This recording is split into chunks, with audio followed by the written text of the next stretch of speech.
Hello my dear friends, this is Pooja Poddar and welcome back to our channel Poddar Girl Dream Hub। दोस्तों आज फिर मैं हाजिर हूँ एक नए क्वेश्चन के साथ जो कि है वैदिक कालीन धर्म या धार्मिक जीवन के विविध पक्षों पर प्रकाश डालें। दोस्तों लास्ट दो वीडियोस में हमने वैदिक कालीन सामाजिक जीवन, राजनीतिक जीवन और आर्थिक जीवन को क्लियर किया था। आज का हमारा क्वेश्चन वैदिक कालीन लोगों के धार्मिक जीवन पर है। तो बिना टाइम वेस्ट किए हम अपने क्वेश्चन की तरफ चलते हैं।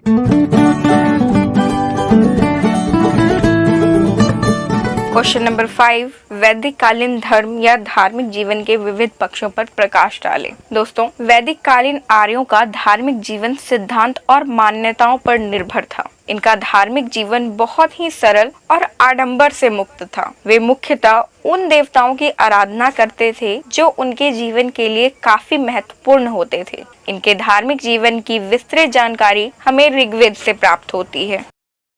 धार्मिक जीवन को जानने के लिए हमें पहले ये जानना होगा कि आखिर वैदिक कालीन आर्य किन देवताओं की पूजा करते थे। तो चलिए हम अपने पहले पॉइंट यानी देवता की तरफ चलते हैं।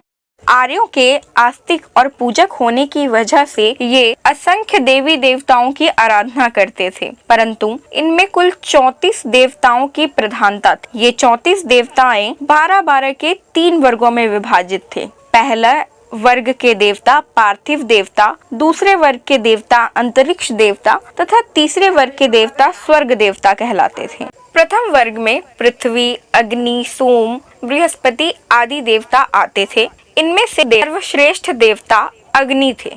इनकी स्तुति में 200 सूक्त मिले हैं ऋग्वेद में।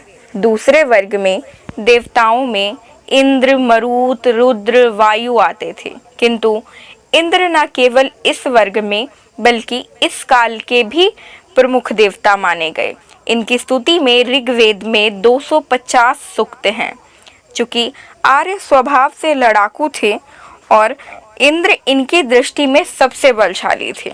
अंततः तीसरे वर्ग में वरुण, सूर्य, उषा, मित्र, अश्वनी आदि प्रमुख थे। इनमें से सूर्य को वे लोग आकाश का सर्वश्रेष्ठ देवता मानते थे। वरुण को वे जल के स्वामी के रूप में पूजते थे।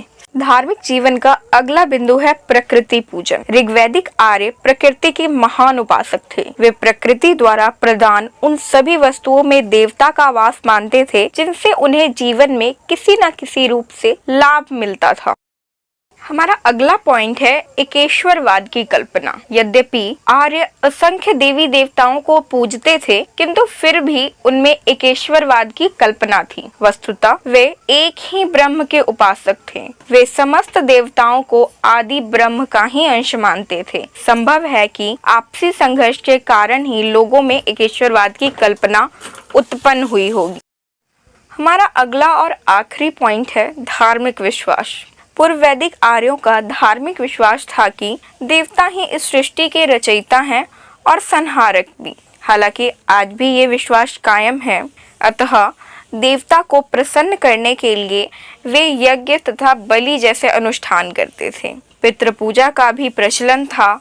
इस काल के लोग भूत प्रेत और जादू टोना में भी विश्वास रखते थे। इन्हें स्वर्ग और नर्क का भी ज्ञान था। इसीलिए निर्धन एवं असहाय के प्रति उदारता का भाव रखते थे। अंततः इन सभी पहलुओं से वैदिक कालीन धार्मिक जीवन के सभी तत्व स्पष्ट हो जाते हैं। फ्रेंड्स, इस लास्ट पॉइंट के साथ ही हमारा ये क्वेश्चन यहाँ पर एंड होता है। उम्मीद करती हूँ कि पिछले तीनों क्वेश्चन और साथ में ये क्वेश्चन भी आप सभी को अच्छे से समझ में आ गया होगा। हमारे इस क्वेश्चन के साथ हमने वैदिक कालीन आर्यों के सामाजिक, आर्थिक, राजनीतिक और धार्मिक जीवन के सभी पहलुओं को अच्छे से समझ लिया है।